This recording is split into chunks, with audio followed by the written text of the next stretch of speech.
Let's go ahead and get started. Good evening, everyone. Thanks for being here. My name is Joe Nation. I want to welcome you to this. It's a sort of a San Jose town forum, but it's not in San Jose. But we're going to talk a little bit about San Jose and the pension issues there. We're also going to focus on the pension issues at the state level.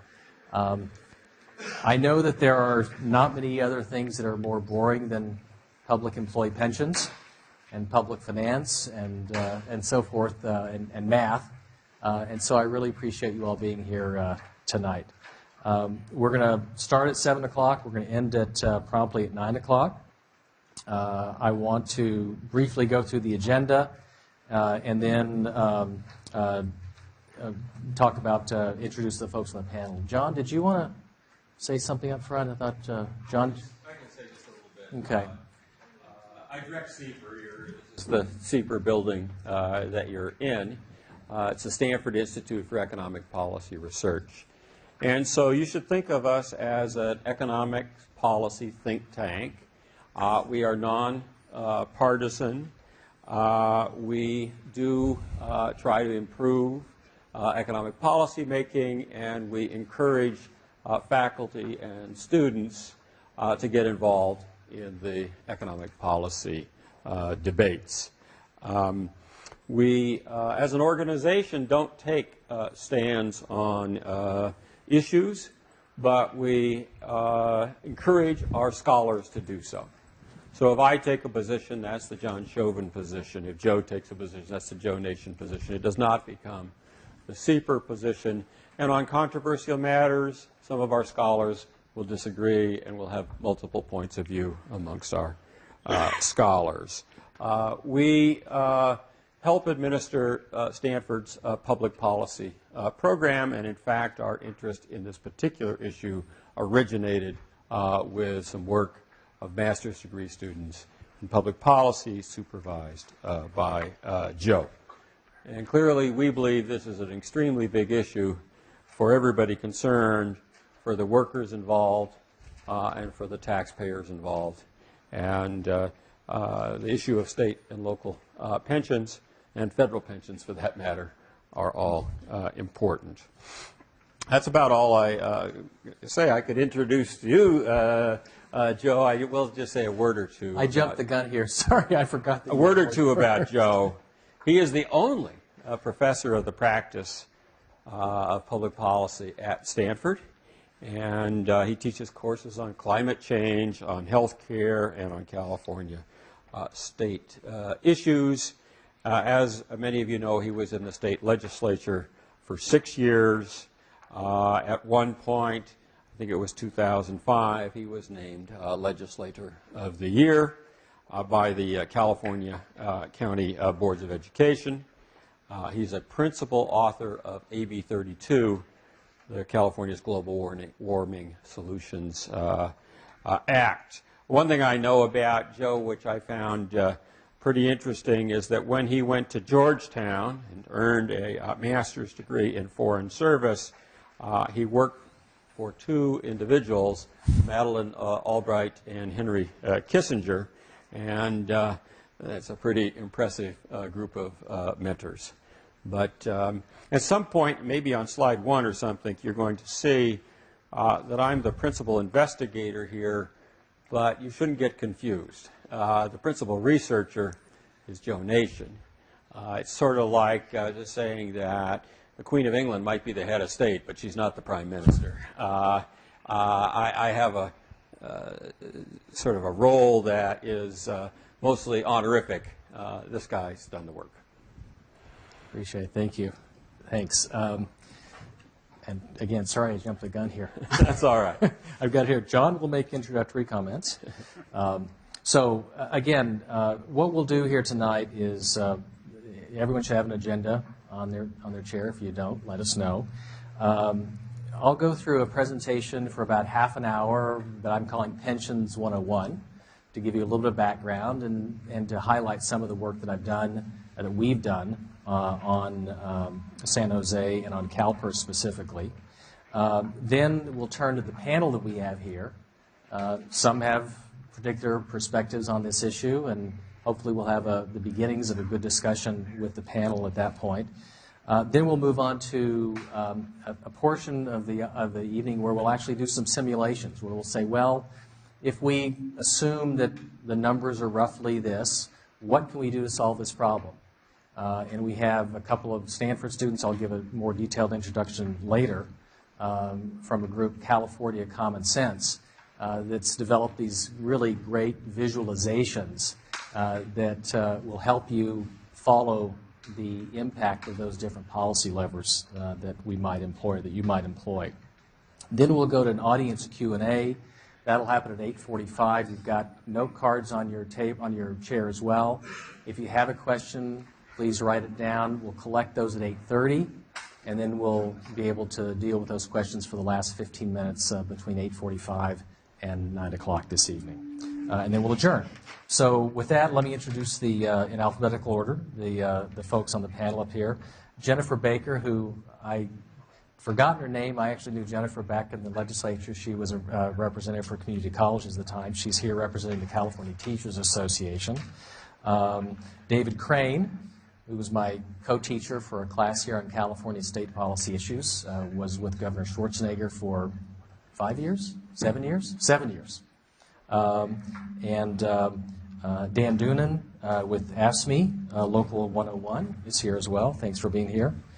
Charles Jones is the city commissioner, is a San Jose Neighborhoods Commissioner for District 1. Appreciate you being here. Very pleased that Chuck Reed, the mayor of San Jose, has taken time from his schedule to be here. John Chauvin, you've just met. And then Vince Sunzeri is on the board of the San Jose Police and Fire Department. Excuse me? Retirement board, excuse me, retirement board. So we've got a good cross-section of folks up here, and I look forward to the discussion. I also want to recognize Pete Constant. I know Pete is somewhere here, city council member. Thanks for being here. Rose Herrera, I know, is Rose here as well? Okay, thank you very much for being here. And Sonny McPeak and Jim Mayer from California Forward. Sonny is on the board. They're one of the sponsoring organizations. Jim Mayer, I see over here.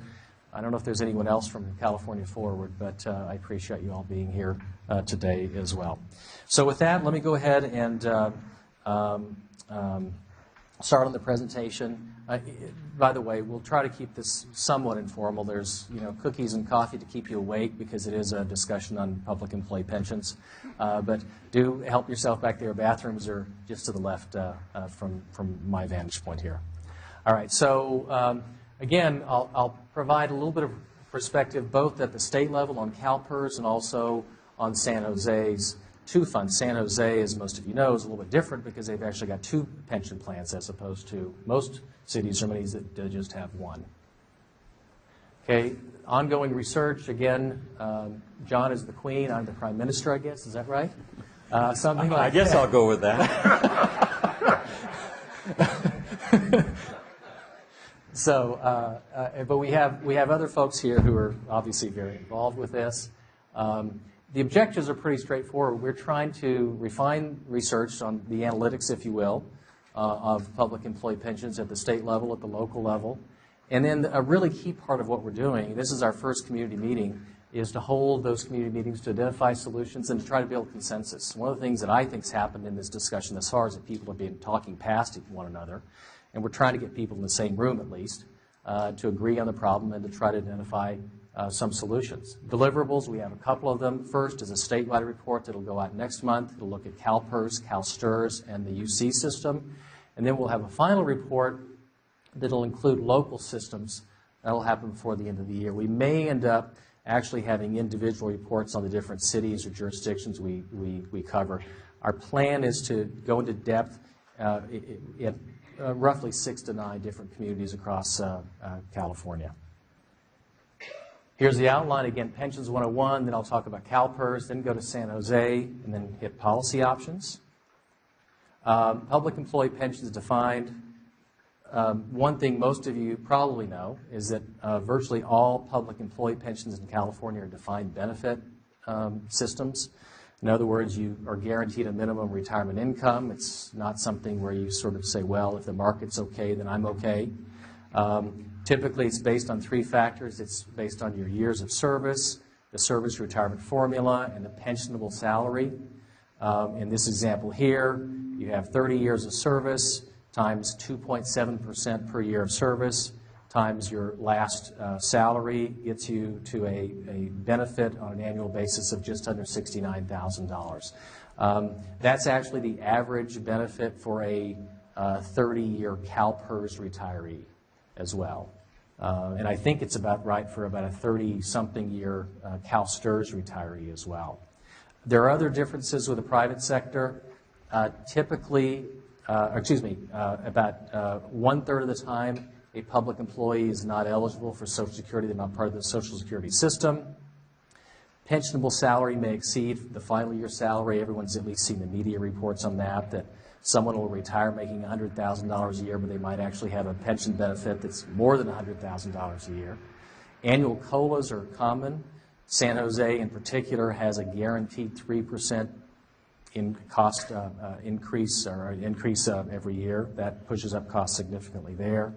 The risk is borne on the public sector side generally by the pension plan, the agency, and the taxpayers, as opposed to an individual who might have a plan who tends to bear the large share of the risk. Governance is different between the two versus public and the private sector.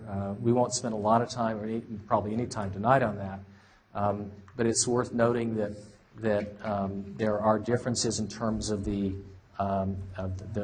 very often someone who's on a public board is a beneficiary as well. And some people have raised questions as to whether there are potential conflicts of interest. I know that San Jose has gone out of its way recently to bring in folks with outside expertise. I think they've moved in the right direction on that. Accounting differences, lots of accounting differences, and I'll highlight a few of those in just a minute.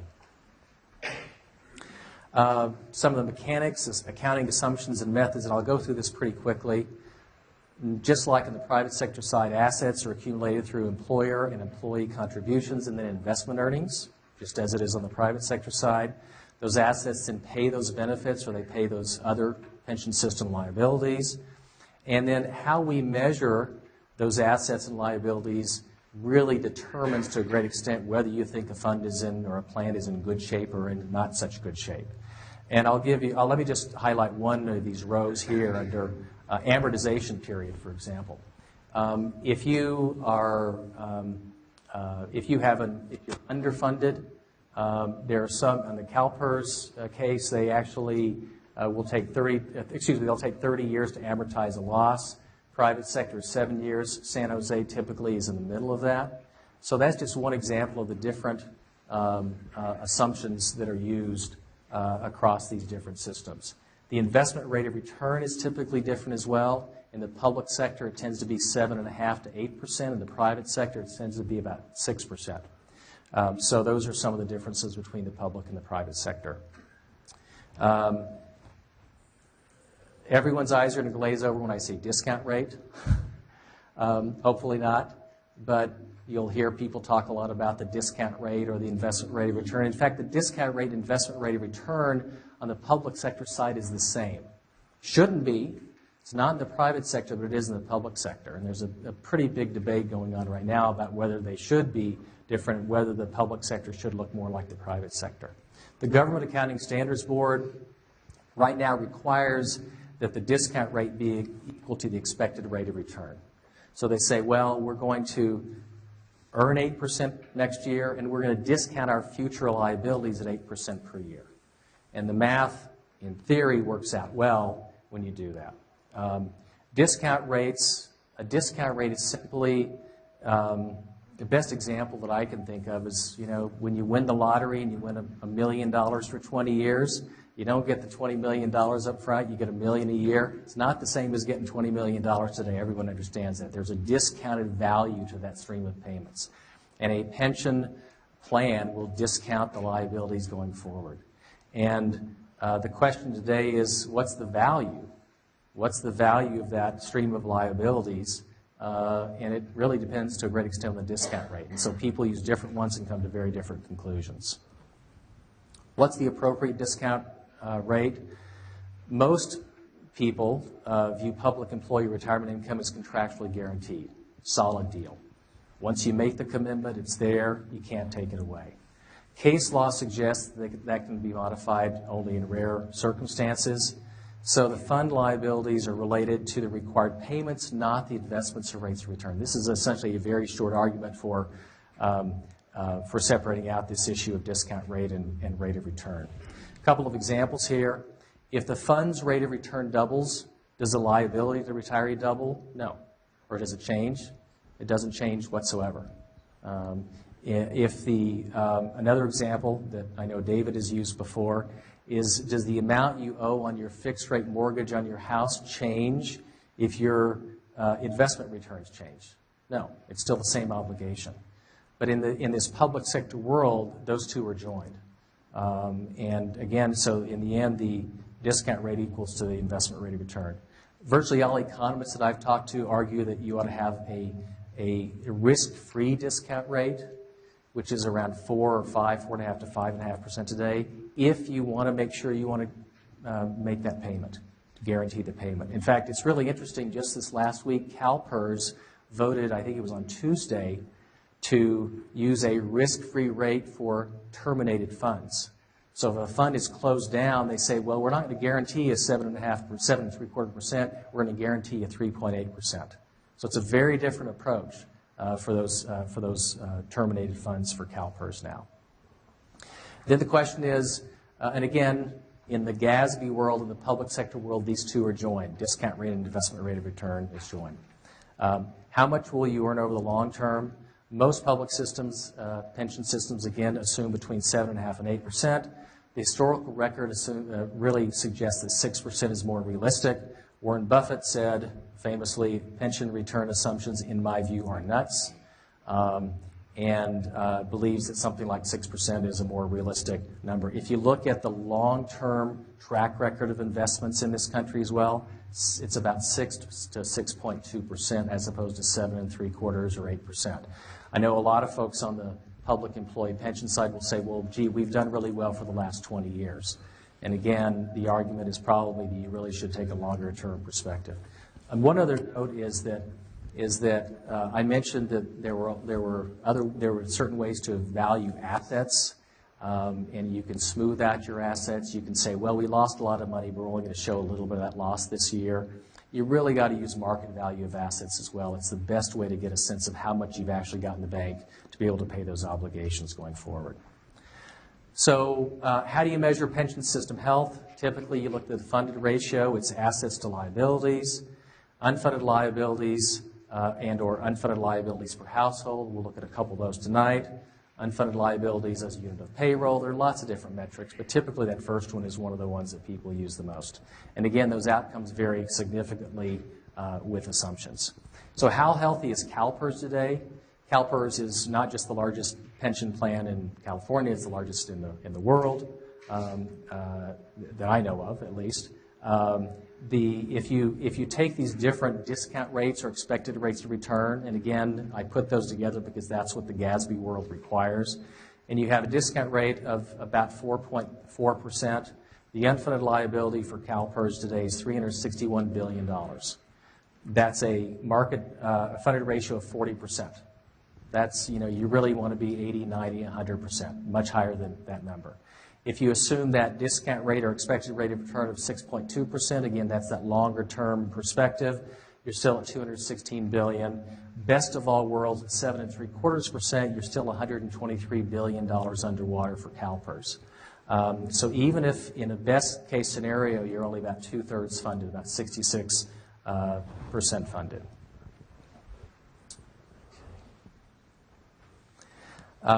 In fact, if you run some simulations that look at the expected rate of return, if you assume that CalPERS makes that 7.75% per year over an extended period of time, because there's such volatility in that rate of return, in fact, the odds are really stacked against them in terms of meeting their obligations. I ran 10,000 simulations, and the odds are 88% that they will be short on on their obligations over the next 16 years. So even if they get 7.75%, the numbers don't look very good. When that happens, then of course you end up with shifts in spending and other priorities at the state level. We'll drill down on this at the San Jose level. So here's a chart that shows, the line at the bottom shows the CalPERS projection of expenditures they made back in 1999. The red is the actual expenditures. It's a $3.1 billion difference in that last year. Now, is that a lot of money at the state level? Well, put it into perspective. This last year, we spent $2.9 billion on higher education in California. So more money spent on higher education than just the difference, that increase in the contribution from the state to CalPERS just this last year. Okay, San Jose.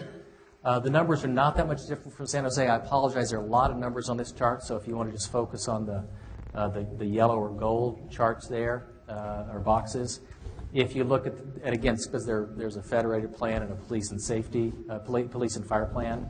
On the federated plan, if you assume this historical average rate of return or discount rate, the funded ratio is 44.9%.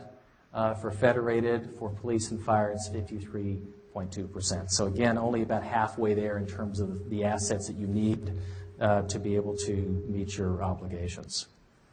I ran these same simulations for San Jose, roughly the same numbers. Probability of a shortfall is 87%, probability of a surplus is 13%. So the odds are really stacked against San Jose in terms of being able to meet its obligations over about the next 15 to 20 years. San Jose's total unfunded liability is nearly $4 billion using what I'm going to call mid-case assumptions, that's 6.2%, that middle case.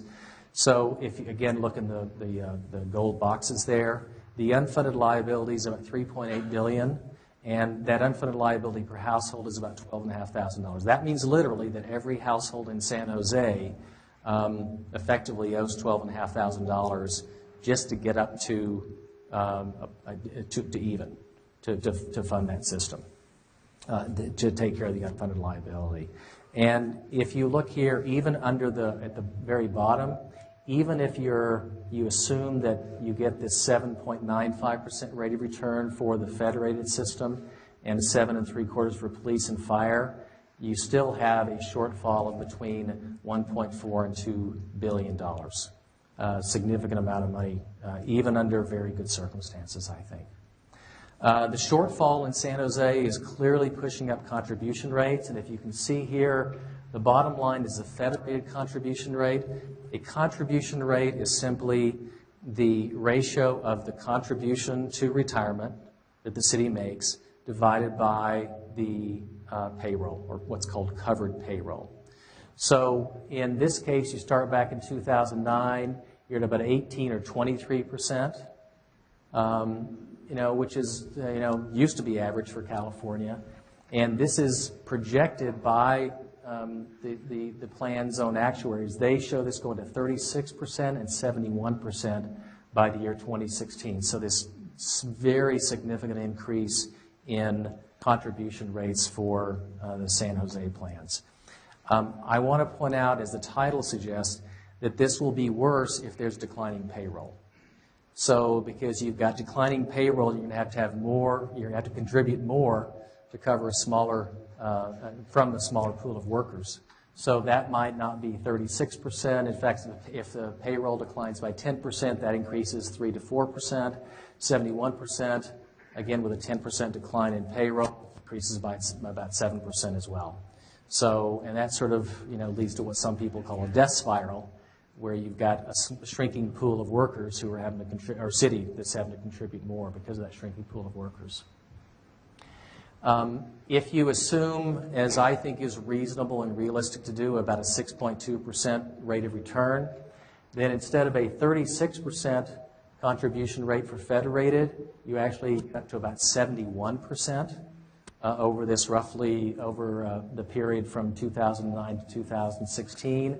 That for federated, for miscellaneous employees, police and fire actually gets above 100%, which means that if you were paying $100 for payroll, you'd be paying $100 for retirement. It's important to note this does not include retiree health care. That adds in San Jose it's a fairly small number in San Jose because they've done a better job than most cities of addressing that. And the numbers I saw in a recent report were, I think, 4 to 6% for the two plans specifically. But again, 100% is a pretty big number. And you can just, you have a sense from this graph here that you're going to be in trouble pretty quickly. In either scenario, the general fund runs short, and I've estimated that it would run short up to about $220 million per year. And you're sitting there saying, well, geez, $220 million is very much money. The general fund in San Jose is about $820 million. It's a lot of money. This is an annual figure. So you'd be $220 million short with a baseline of $820 million, roughly. So it's a real problem there. The optimistic case I'm describing as the higher rates of return would still require a reduction, tax increases, something of about $90 million, which is 11% of the 11-12 budget, the general fund. In the less than optimistic, again, I think realistic scenario, the required reduction is about $220 million. That's a 27% share of the 2011-2012 budget. I mean, these are just really significant numbers. And again, lots of ways to get there, and hopefully during the simulation part we can talk about this in more detail. But certainly one way to get there is to cut, and you can cut other programs.